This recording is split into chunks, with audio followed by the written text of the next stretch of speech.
लेकिन क्या कभी हमने सोचा कि इन बातों के बारे में, यही देश ऐसा क्यों है जहाँ ये बात चलती है बेटी बचाओ? बाहर विदेशों में तो कहीं कोई बात नहीं करता है बेटी बचाओ।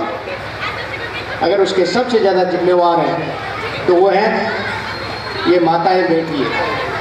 और माताएं इसलिए जिम्मेवार है कि ये अनपढ़ है। अगर ये एजुकेटेड होती तो आज ये बच्चे इस बात के लिए कभी टॉपिक नहीं लाते कि मेरे देश को, इस प्रधानमंत्री को ये कहना पड़े कि मेरे देश की बेटियों को बचाओ। क्या फर्क पड़ता है? कभी आपने सोचा है? बेटी को तो एक गिलास दूध पिलाएंगे, बेटी को कहेंगे बेटी सो जा। आपने सोचा कभी कि बेटे से ज्यादा बेटी को दूध की जरूरत है?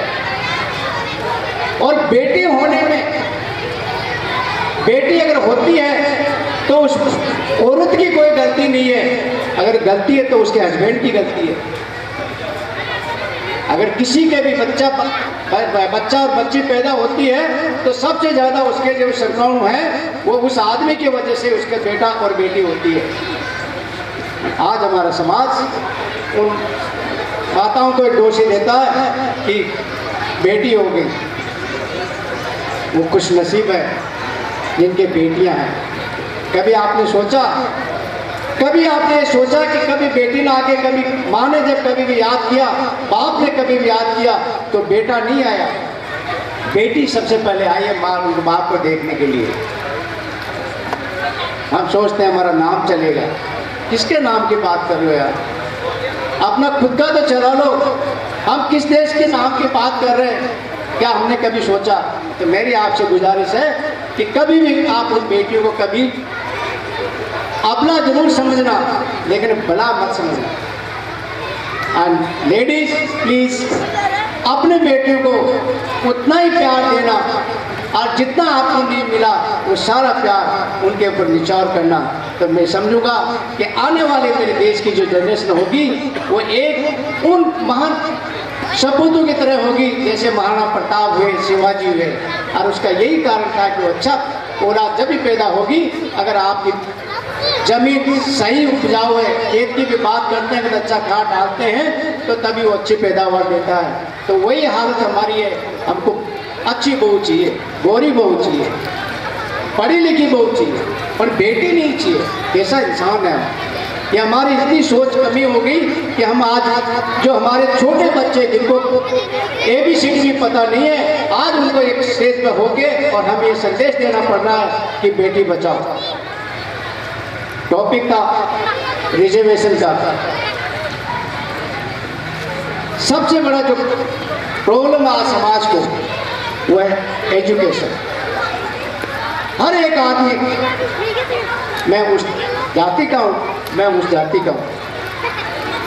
कभी आपने सोचा मैं क्यों कहलाऊं? मुझे कोई शब्द यूज करे मेरे खिलाफ कि तुम नीच हो, आप गलत जाति के हो।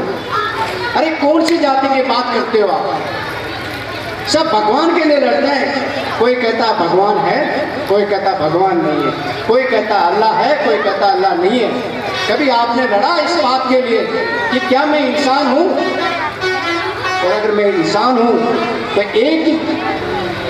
एक ही वो भगवान है जो सबको कंट्रोल करता है। उसकी न कोई जात है, ना उसकी कोई तस्वीर है। अगर वो पावर है तो वो एक ही पावर है। तो फिर हम किस बात के लिए लड़ते हैं? बहुत से स्कूलों में अच्छे स्कूल है, इंग्लिश में पढ़ाओ। आपको चाहे जैसे जज साहब कह रहे थे कि हमारा देश हिंदी भाषी है। जज साहब चाहे हम लाइक करें या नहीं करें, इंग्लिश हमारी मेन भाषा होती जा रही है और ये होनी भी चाहिए। मैं नहीं कहता आप हिंदी को भूलिए, क्योंकि अगर आज आपका देश प्रोग्रेस कर रहा है, अगर आज आपके बेटे और बेटियां बाहर विदेशों में झंडा गाड़ रहे हैं तो वो इसी इंग्लिश की वजह से गाड़ रहे हैं। तो ये आप बहुत जरूरी है बच्चों के साथ। सबसे ज़्यादा जो लेडीज आई है, मुझे इस बात की भी खुशी है, आप कम से कम रोज अपने बच्चों को 10 मिनट दीजिए। स्पेशली मैं लेडीज से कहना चाहूँगा, रोज अपने बच्चों को 10 मिनट दीजिए। अगर जेंट्स, अगर आप भी अपने बच्चों को दे सकते हैं जिस तरह से बच्चे को, छोटे बच्चे को माँ और बाप की जरूरत होती है बचपन में, उसी तरह बुढ़ारे में माँ और बाप को भी बेटे की जरूरत होती है। लेकिन बेटा या बेटी जब भी आपके पास बैठेगी, अगर आपने उनके साथ आज बैठना चालू किया तो, नहीं तो कल वो आपके बेटे नहीं बैठेगी। अगर आपने उनको समय नहीं दिया तो वो भी आपको समय नहीं देगी। तो आप उनको दोष मत देना बच्चों को कि मेरा बच्चा मेरी देखभाल नहीं करता, उसके जिम्मेवार हो आप हो, बच्चा नहीं है। 10 मिनट दीजिए अपने बच्चे को, पूछिए उससे आज स्कूल में क्या किया। स्कूल से निकलने से पहले और बाद तक उस बच्चे को पूरी आप हिस्ट्री पूछोगे, 1 दिन 2 दिन 3 दिन वो बच्चा आपको पूरा बताएगा कि आज ये हुआ, आज ये हुआ। अगर आप बच्चे को टाइम देते हो तो ये गारंटेड है कि आपका बच्चा कभी गलत हो ही नहीं सकता। संस्कार सिखाइए बच्चों को। मेक श्योर कि आपका बच्चा जब भी जाए माँ और बाप के पैर छूके जाए। जो बच्चे माँ बाप के पैर छूके जाते हैं वो कभी जिंदगी में तकलीफ नहीं पाते। जिन बच्चों के ऊपर माँ बाप का आशीर्वाद होता है वो हमेशा फल फूटते हैं। बच्चों को टीचर का आदर करना सिखाइए। टीचर कभी भी, एक टीचर ही एक ऐसा इंसान है इस संसार में जिसका कोई लेना देना नहीं, पर फिर भी वो छाती ठोकता है कि इस बच्चे को मैंने पढ़ाया है। जब भी कोई बच्चा अच्छा आगे निकलता है तो वो छाती ठोक के कहता है कि मैंने पढ़ाया है। अगर कोई बच्चा गलत कहता है तो टीचर कहता है मेरा नाम मत लेना कि मैंने तुझे पढ़ाया है। तो उस टीचर की आप इज्जत करना सिखाओगे तो ये गारंटी है जिस बच्चों के ऊपर टीचर का और माँ बाप का आशीर्वाद है वो बच्चा जिंदगी में कभी फेल नहीं हो सकता। स्कूल में ये सबसे जो बहुत जरूरी है, हम हर बच्चों को बस यही सिखा के निकालते हैं अच्छे स्कूल में कि पैसे कैसे कमाया जाए। कहाँ ले जाओगे इस पैसे से? आज हमारी इतनी लालच हो गए हैं कि किसी भी चीज़ को हम बाहर से लेते हैं तो हम 10 दफ़ा सोचते हैं क्या ये सही होगा, क्या इसमें मिलावट होगा, क्योंकि हम खुद उस चीज़ को कभी सही चीज़ बेचते ही नहीं है। तो जब हम खुद सही चीज़ नहीं बेचते तो हमें मार्केट में कौन सही चीज़ देगा। बाहर विदेशों में तो कभी ये चीज़ नहीं सोचते। खाने पीने में वो लोग कभी ये सोचते ही नहीं है कि इसमें मिलावट होगा, और ये मेरा देश है इसमें कभी हम ये सोच ही नहीं सकते कि इस चीज़ में कभी मिलावट ही नहीं होगा। आप जाइए मार्केट में सरसों का तेल, चलो बाकी तो छोड़िए, सरसों का तेल देखिए उसमें मिलावट, दूध उसमें मिलावट, किसी भी चीज़ में ऐसा क्यों हो गया, इतना कहाँ से लालच आ गया हमें। जिस गांव से जो डेयरी में जो 10 किलो दूध जाता था आज उसी गांव से 100 किलो दूध जाने लग गया। उसके जिम्मेवार हम हैं। हम अपना आप सोच रहे हो कि मैंने अपने पॉकेट में 100 रुपये बना लिए, वो आपकी गलत फहमी है। वो आपने अपने बच्चों के ऊपर ही आपको खर्च करने पड़ेंगे, क्योंकि अगर आप किसी के प्रति ये बद्दुआ रखते हो, अगर किसी को आप ये जहर पिला रहे हो तो आपको कोई अमृत नहीं पिलाएगा, आपको ये जहर ही पिलाएगा। ये प्रकृति का नियम है। बच्चों को आज मुझे सबसे जो 2 सीख मिली या 2 सरपंच मिले, और सबसे जो पहली एक सरपंच मिली उधर गंगानगर साइड में, उनको बंद गोभी कहते हैं, जो घूंघट में रहती है। मुझे सबसे खुशी हुई इस बात से कि ये बंद गोभी नहीं थी और ये अपने सही पद का सदुपयोग करें। जो बात कर रहे थे कि गवर्नमेंट स्कूल और प्राइवेट स्कूल में क्या फर्क है। गवर्नमेंट स्कूल में हाईली क्वालिफाइड टीचर, हाईली, ऐसा कोई टीचर नहीं है जिसकी क्वालिफिकेशन किसी भी प्राइवेट स्कूल से कम हो। अगर उसके कोई जिम्मेवार आज स्कूल में अगर एजुकेशन जो बिगड़ रहा है उसके जिम्मेवार है तो ये सरपंच लोग हैं। ये लोग कभी भी अपने जाके उस एजुकेशन को कभी चेक नहीं करते, कभी जाके उसको देख नहीं थे कि स्कूल में कितनी सफाई हुई है, कभी जाके देखते नहीं कि स्कूल में बाथरूम की है कि नहीं है। आज मेरे प्रधानमंत्री को कहना पड़ रहा है कि हमें बाथरूम होना चाहिए हमारे पास। अरे ये तो एक नॉर्मल रिक्वायरमेंट है। स्कूल में जाके देखिए, प्राइवेट गवर्नमेंट स्कूल में बच्चों के लिए बाथरूम कोई सुविधा नहीं है। आपके बच्चे, ये आप ही के बच्चे हैं। अगर आप उनको सुविधाएं नहीं दोगे तो कौन दोगे? आप नहीं देखोगे तो नहीं। इसीलिए आप जो गवर्नमेंट के जो स्कूल हैं वो सिर्फ नाश्ता तक ही रह गए हैं, एजुकेशन तो वो भूल चुके हैं।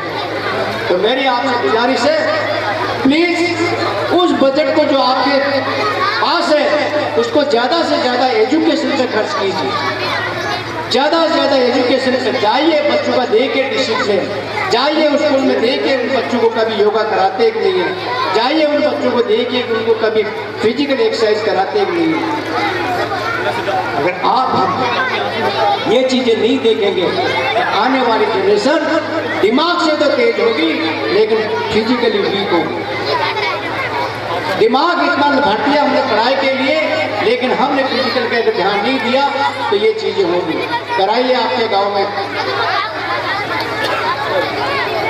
टूर्नामेंट कराइए, हर बच्चे से मेक श्योर कि सब बच्चे उसमें पार्टिसिपेट लो। क्यों नहीं अपने साइड से बच्चे अच्छे स्पोर्ट्समैन नहीं कर सकते? अगर आप उसको बढ़ावा दोगे तो जरूर बच्चे निकलेंगे।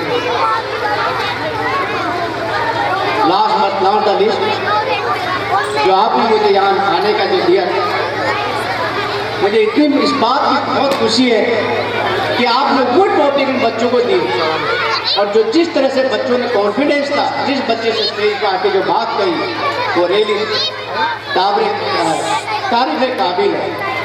I am really feel proud Vikram कि तेरे स्कूल में ऐसे प्रिंसिपल हैं और आपके स्कूल में ऐसे टीचर हैं कि जो इस मिट्टी को इस तरह से तैयार करते हैं कि वो कल आने वाले इस देश के फ्यूचर के लिए कि वो हमसे पूछेंगे कि आपने कितना क्या किया हमारे लिए।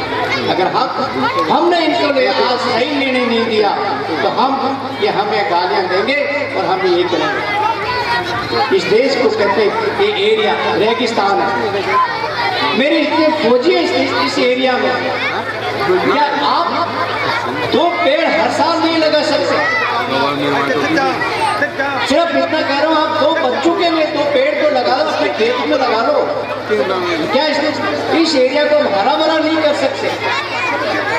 मैं चाहूँगा कम से कम आज आप ये शपथ लेके जाओ कि कम से कम मैं जाके हर साल 2 पेड़ जरूर लगाऊंगा। और ये स्कूल के भी मैं आपको कहूँगा, जहाँ भी लगे आपको कम से कम कुछ एरिया कीजिए और वहाँ पेड़ लगवाइए।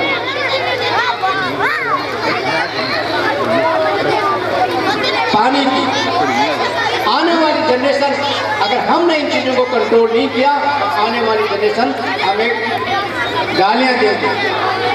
जहाँ भी पानी पूछा उस शहर में जाने, उस शहर का रास्ता, उस गांव का रास्ता में पानी पानी भरा, कोई पानी की वैल्यू भूल गए हम। अरे जिस एक बकेट में हम नहाते थे, एक बकेट से पूरा घर वाला काम चलता था, आज मैं 100 बकेट का पानी आ रहा है। स्पेशली लेडीज प्लीज, और सरपंच साहब कि जिसका भी घर का पानी, किसी भी घर के कम से कम वह खड्डा खुदवाइए और वो पानी कम से कम बाहर नहीं आना चाहिए, वो उस जमीन में ही जाना चाहिए। अगर आपको गांव की सफाई करनी है तो आप सबसे पहले पानी को रोकिए।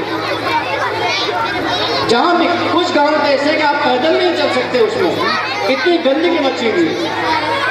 तो अगर हम उसको नहीं रोकेंगे तो आने वाले जनरेशन को साफ सफाई नहीं दे पाएंगे।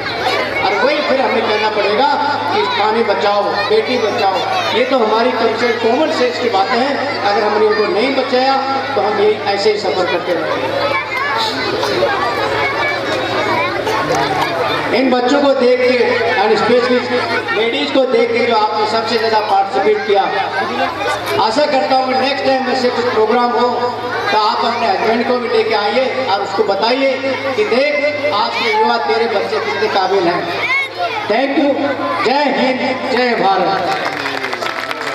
Before we should start announcing the results, I request my all the competitors to come and stand on the stage in a queue. Please come. सारे competitors यहाँ पर आ जाइए प्लीज, जल्दी। ये हमारे competitors थे आज के, जल्दी आओ बेटा। Very good, fast. जजेस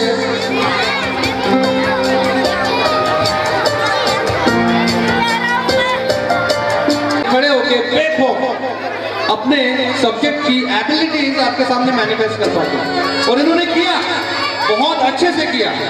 मुझे बहुत खुशी है कि हमारे जजेस ने ये बताया कि हर बच्चा एक से बढ़कर एक निकला।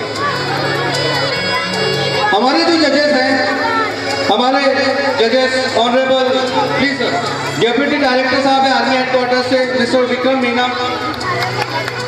हमारे principal Cambridge girls PG college Bhagirath ji Khatia साहब, प्रिंसिपल साहब step by step international school Shri Madhopur mister Narendra Kumar Saini ji, ये सारे इन बच्चों को इन्होंने जज किया। And at last they found someone first and someone second and someone on third। तो मैं इन्हीं से निवेदन करूंगा कि ये अपने रिजल्ट्स अनाउंस कर दे प्लीज सर।